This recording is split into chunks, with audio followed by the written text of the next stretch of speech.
I want to start in property. I'm maybe younger or at the beginning of my journey. What hints or tips do you have for somebody who's trying to start out now? Look, I think property, like many things, is like a game. You understand the rules of the game is yours to be played. So the reason why we're successful is we've studied aspects of it.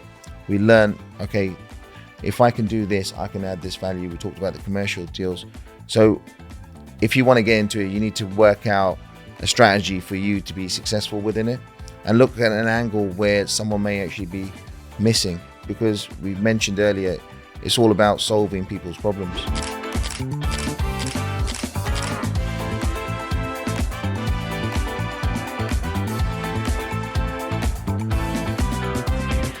And we are back for another episode of the Property by Kazy Podcast. We've been away for a little while, but it's because we've made sure we had to gather the most amazing lineup of guests. You know, today we've got Malci from Savoys Properties. How you doing? Good, thanks. Thanks for having me. Good. One half. We couldn't get your partner in crime today. Where is he? No, he's busy. He's busy on site today. It's good. I know you guys are super busy. So in terms of the Savoys team, they've been in property for the last 20 years. They've been focusing on commercial to residential conversions. I've gone down to some of their sites. They've looked amazing. Also doing a lot in the HMO space. But I want you to give the listeners a brief intro into your background. Yeah, sure. So Malci, one half of Savoys.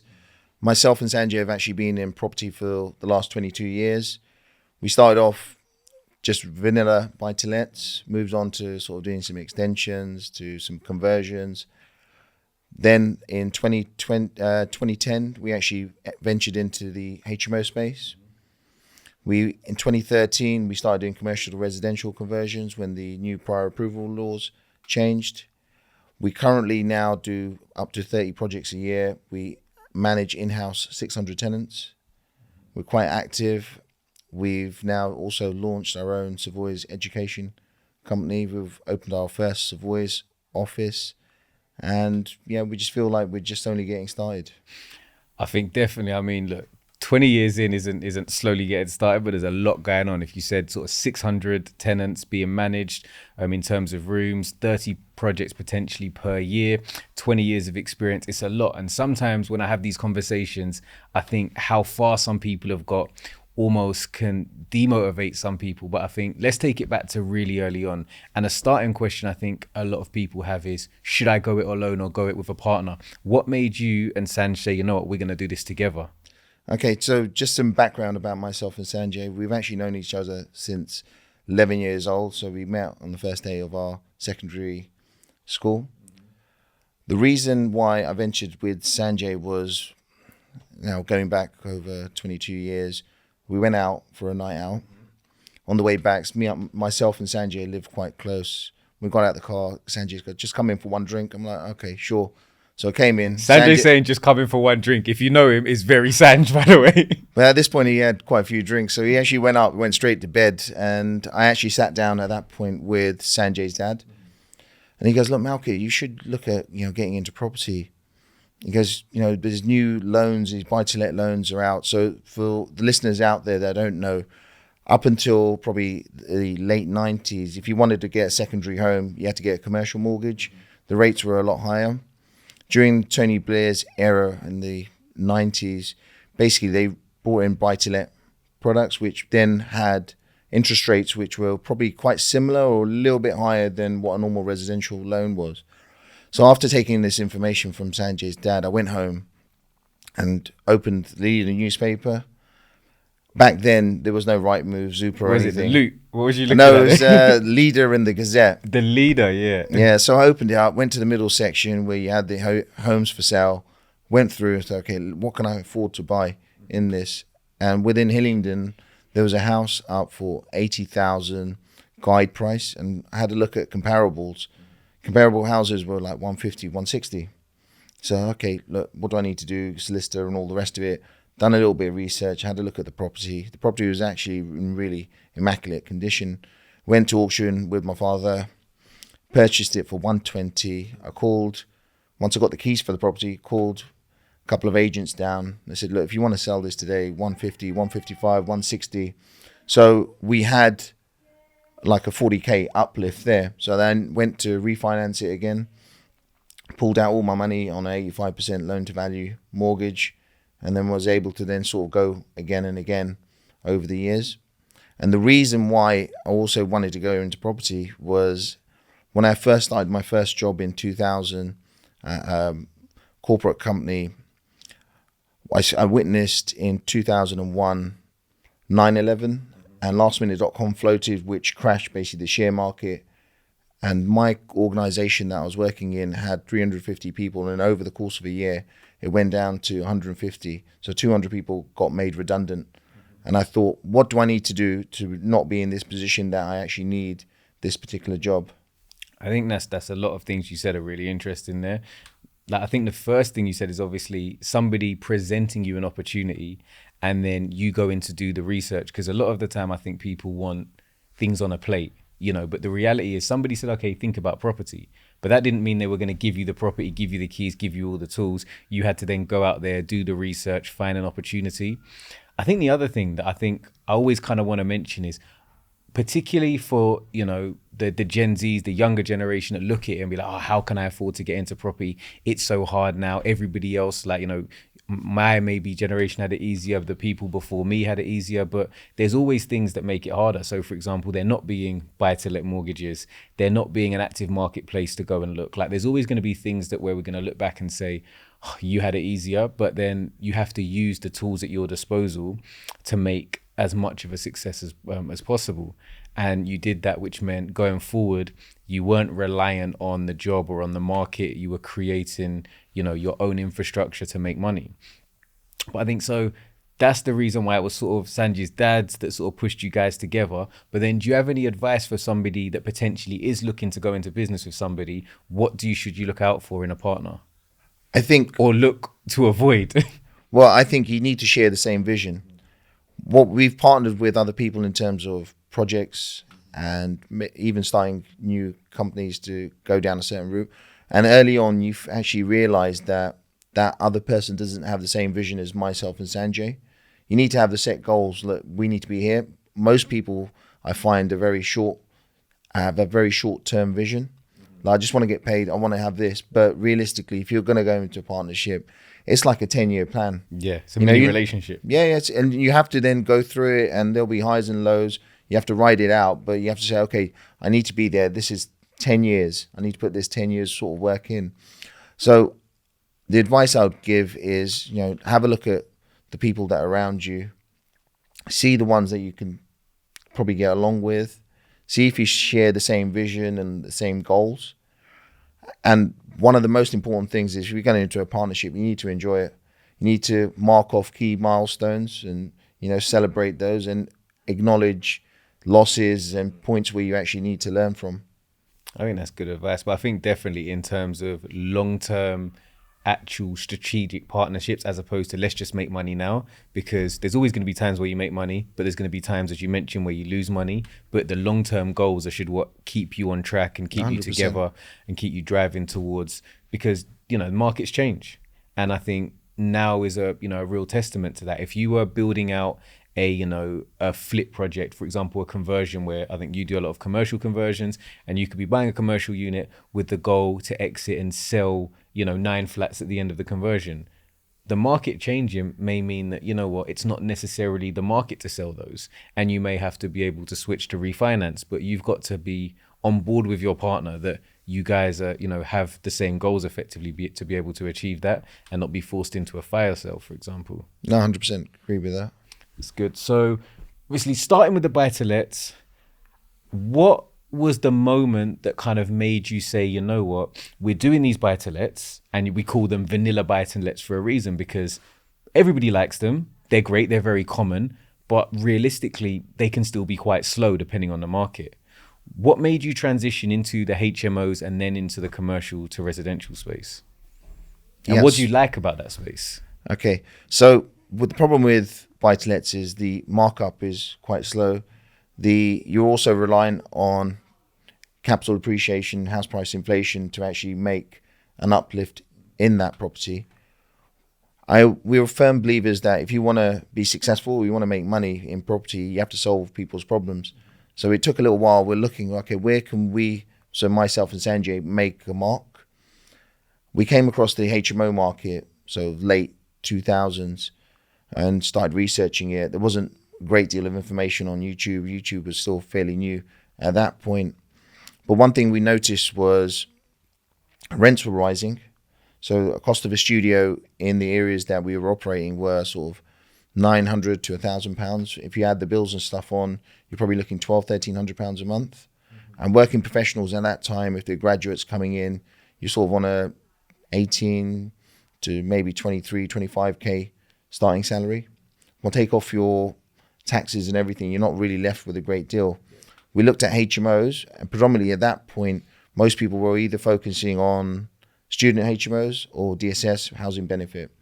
The professional HMO market was being neglected. We thought, okay, look, here's a great way for us to get in, add some value, solve people's problems, and let's get something which is a bit like a studio, but so it's got some exclusive features, obviously that it's en suite and so on, but it's done to a nice standard that these new graduates and young working professionals would actually really like to get involved with. We purchased one property through auction, which was a ready-made HMO, but it wasn't done that great. And then I learned, okay, look, this is not right with it. Look, it's got one main fuse box for the whole house. Someone puts a faulty kettle in, it trips.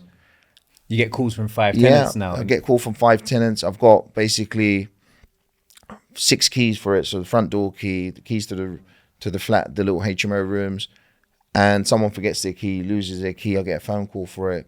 Okay, now I made a list of all these bits. Look, we need to change this. Look, carpet on the stairs. It's a wet day. You know, it's all sort of soggy and introduces smells. Well, why don't we make it all carpetless, the whole place? So we made a list, and then we purchased another property, renovated that to that, and then we put it onto the market. And at that point, there was no spare room. Rightmove and stuff was only catering up for studios. So we then used things like Gumtree and Loot at that time to advertise them. But when we actually put it out there, the demand was actually quite high. So then we basically just done that rinse and repeat. So we got it done, refinanced it. We were able to actually pull out all our money on these deals on a commercial valuation. And then we just kept going and going. And I think now we probably got close to 450 people in HMOs within that sort of West London area. And I think the thing that, you know, really resonates with me is that, you know, it's real basic business premises, but like, you know, your SWOT analysis. So looking at a market, identifying, you know, where the weaknesses are, where the opportunities are, how you can improve them. And I think in every step of the way you've done things, what you look at is, okay, let me look at a problem and how to solve it. Because if you solve a problem, people will pay money for it.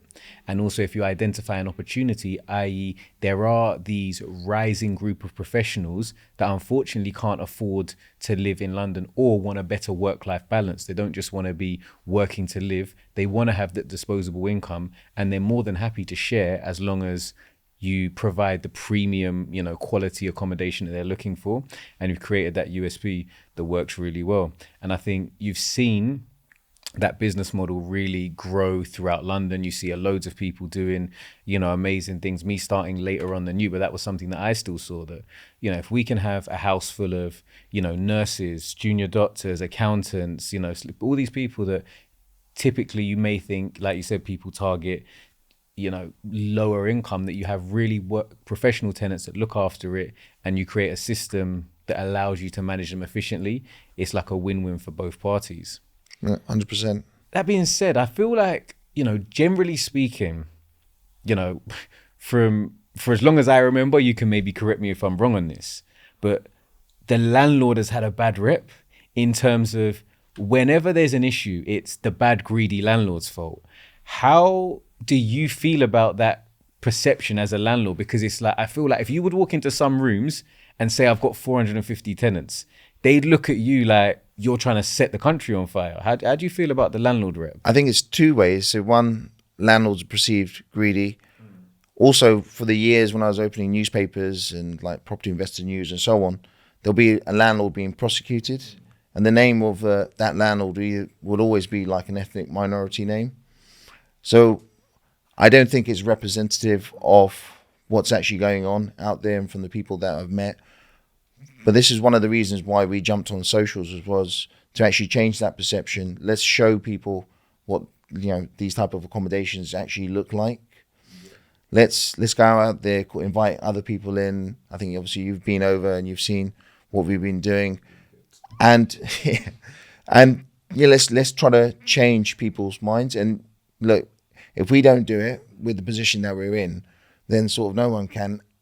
Yeah, I think that's good in terms of like the social side of landlords. I think that's the great thing about the post-lockdown era, when a lot of people did transition more to showing what they do on a day-to-day.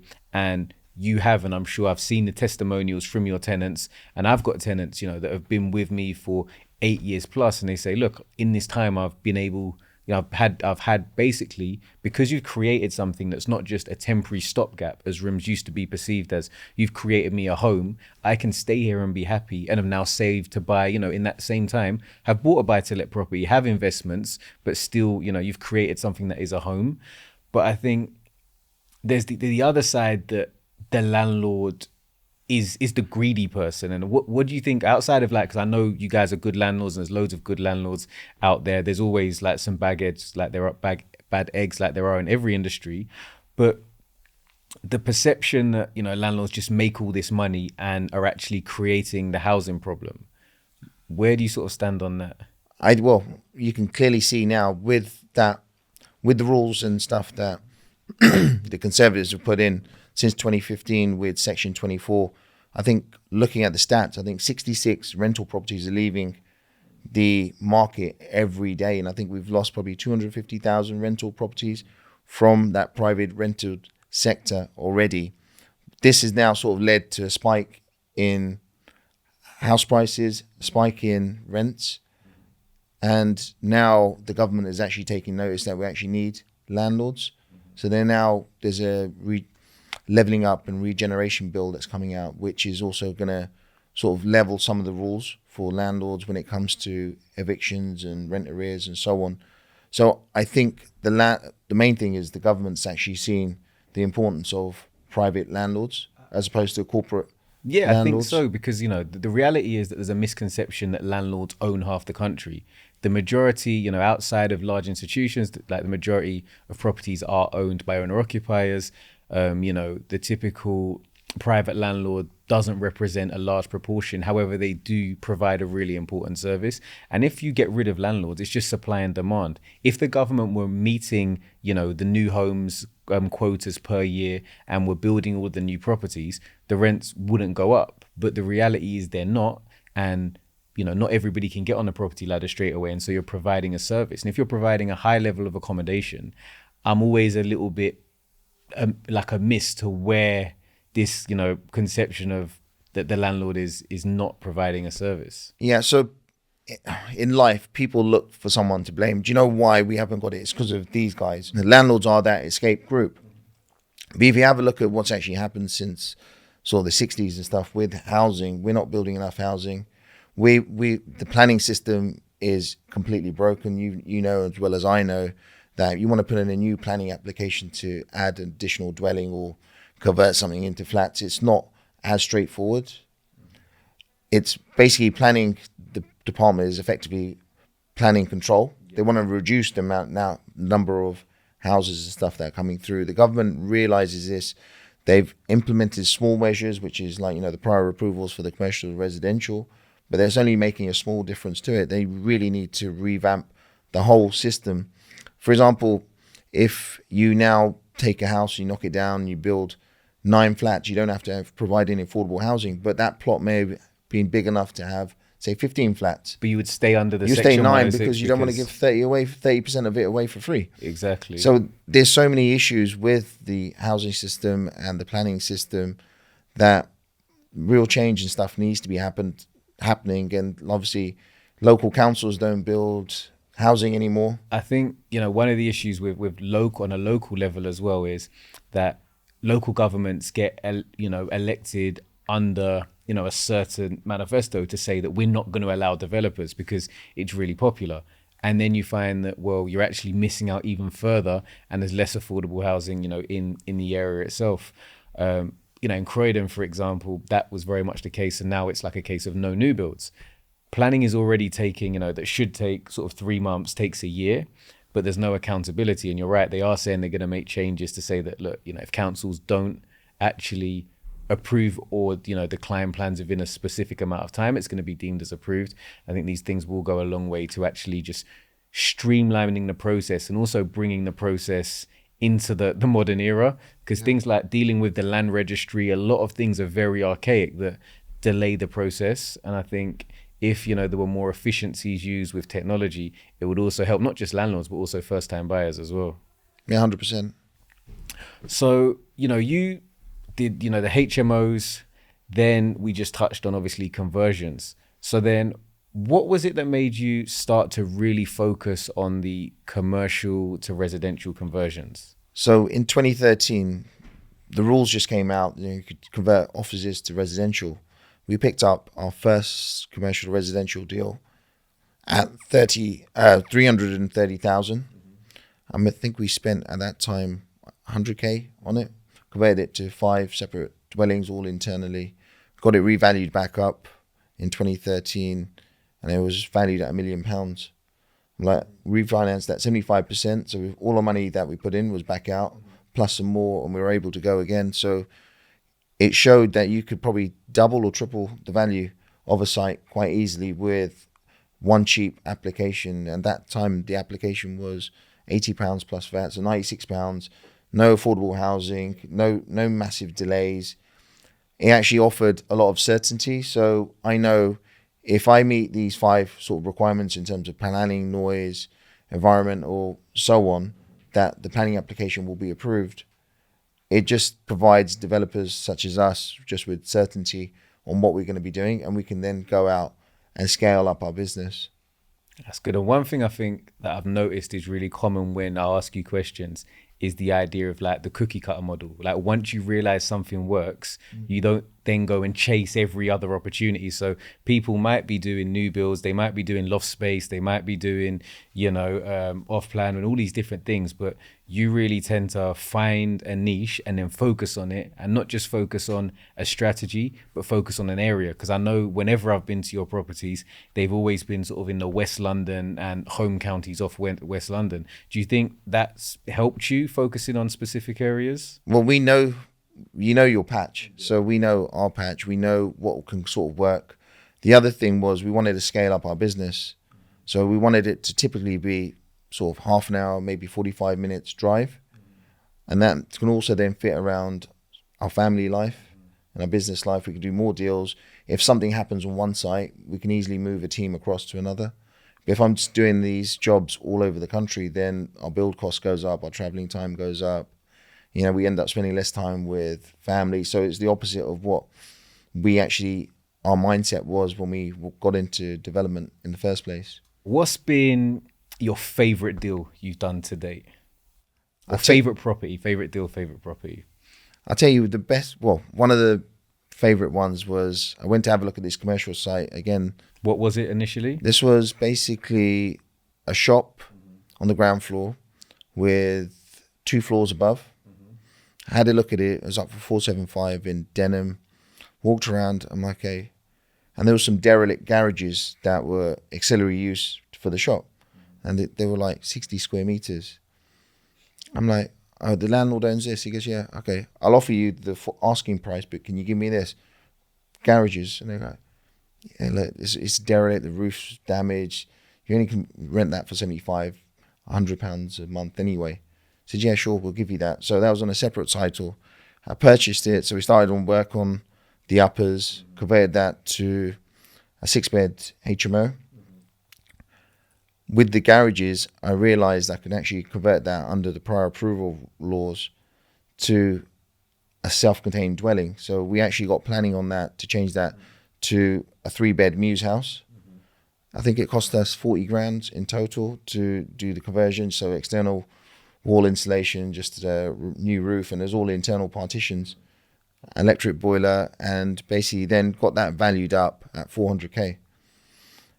So it was like an outstanding deal, and I think it took us sort of 4 months. We put that forward to the Property Investor Awards as Deal of the Year, and the judges actually came up to me at an event He goes, look, I've never had a deal where I literally done 10, 10, 10, 10 on every element. He goes, you got everything right on that. Yeah. So that was one of our favorite deals. Sounds like a good one. I mean, making 1,000% on the additional house is a no-brainer, and then you also obviously had the what you paid for in the first place.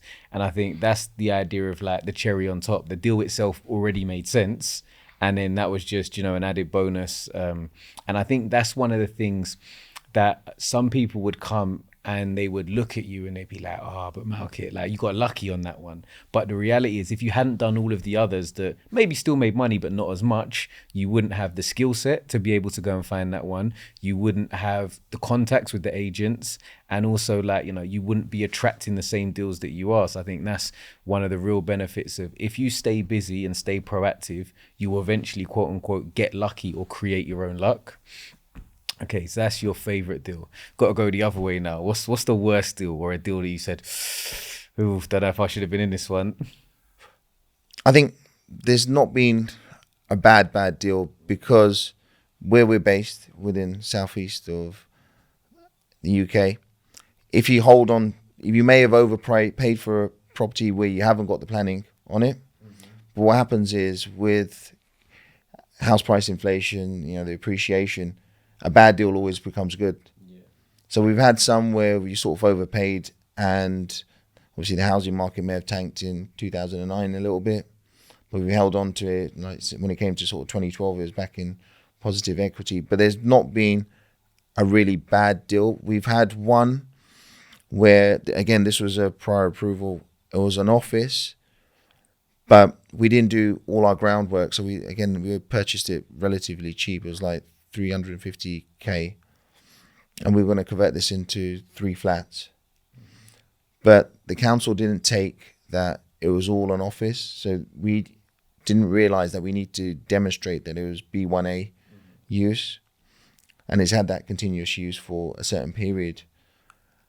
So we ended up throwing that into auction. I think we lost sort of 30k on it, but then I used that 30k loss as education. Yeah. Okay, now when we've got these commercial deals going through, get a stat deck from the vendor that it is commercial use. He's been in use for this. Sign it, witnessed it with a solicitor. So we now put this application through again.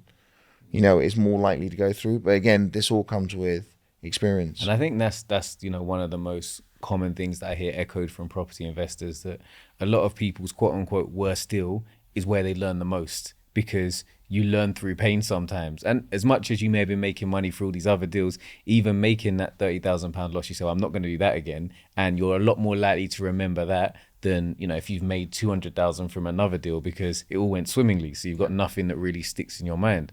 It's interesting. That's another quick question for you. Obviously, you've mentioned some fun, some good numbers, some good deals. What's been the favorite thing that you've bought off the back of your property journey, like something you've bought as a gift to yourself? You said, yeah, I like that. So it was only up until 2 years ago. I'm not really a flashy guy, but I really liked a G-Wagon. Lockdown happened, and I thought, I want to be traveling a little bit more, maybe go abroad. So yeah, put a deposit down on a G-Wagon in 2021, picked it up. And actually really enjoy driving it. It's so comfortable. And I've taken it like to Portugal, Spain. A few months back, took it all the way to Holland and back. So yeah, it's nice. It's a great drive, and it's something that nice gift to yourself. Yeah, get to enjoy, and it's practical. It almost looks like a property developer's car as well. So you can pretend it's practical as well as luxurious. Okay, that's cool. I think another question I have for you is around the social media space. Like, because you guys have done really well on social media. You've got a really engaged and interactive following that, follow the Savoys Properties. How have you found social media, and what tips would you have for somebody that wants to grow their socials?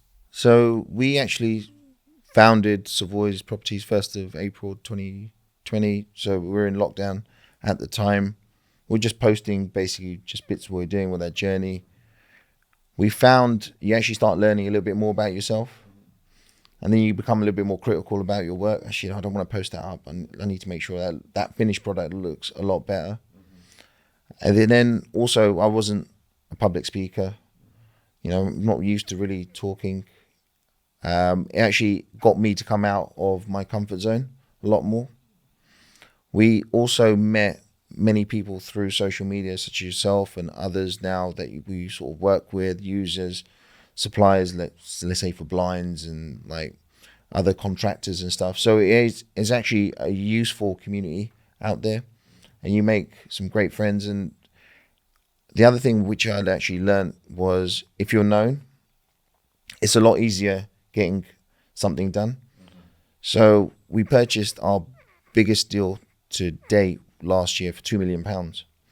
There was 40 people going for this site. So when I put my offer through, the agent phoned me back. He goes, "Do you know what? It's a great offer. I like the way you structured it all." He goes, "I love you guys and the work and stuff that you're doing. Look, if you can meet this price and you can exchange within sort of 4 to 6 weeks, the deal's yours. I won't offer it to anybody else." And that showed to me, okay, if you're known, it's a lot easier to get something done. So you don't necessarily need to sell, but people will come to you with deals. I think that's it, because you create, like we talk about the importance of, you know, credits, like your actual credit, like Equifax, Experian, etc. But your social media brand is your shop window and is like your personal credit. And if people see that, you know, you act with integrity, you get deals done, you're proactive, you're a lot more likely to, whether it's looking at getting a deal across the line, whether it's looking at raising investment, whether it's looking at taking on your first rent to rent property. If you build a personal brand and show people that you're reliable, you're a lot more likely to, you know, be successful in business, which I think is really important. I think you've really helped a lot of people today.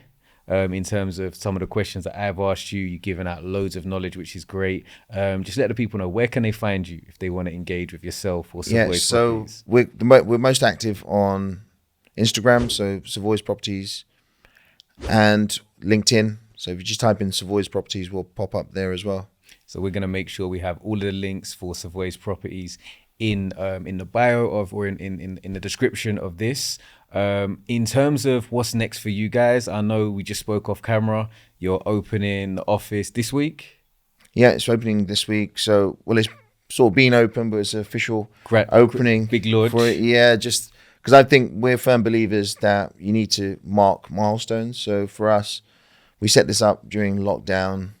We, you know, everyone was working remotely.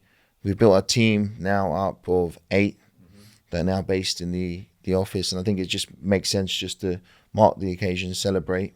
I definitely think that's important. It's always important, whether they're big or small, to make sure that you do actually take the time to, you know, enjoy the wins, because that's what will keep pushing you to like to 100%. Go to the next step and to the next step. Talking of wins, I've come down to some of the Savoys events, some of the best, most exclusive property events, you know, across the UK. Now they are invite only, so I would make sure you are following all the socials just so you can try and show why you should be at the next event. Before I let you go, I'm going to ask the question I ask everybody. And it's a really kind of, it's the most common question I get asked, which is, okay, I want to start in property. I'm maybe younger or at the beginning of my journey. What hints or tips do you have for somebody who's trying to start out now? Look, I think property, like many things, is like a game. You understand the rules of the game is yours to be played. So the reason why we're successful is we've studied aspects of it. We learn, okay, if I can do this, I can add this value. We talked about the commercial deals.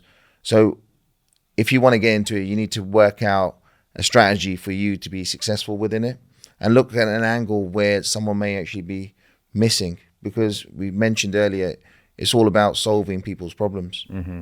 So solving problems and create your own USP. I think that's really good advice. This has been another episode of the Property by Kazy podcast. We are going to be back each and every week. I'm committed to it. So make sure you subscribe to the channel, whether you're listening on YouTube, Spotify, Apple Music, Apple Podcasts, all of these great stuff. Make sure you subscribe and follow, and we'll be back next week.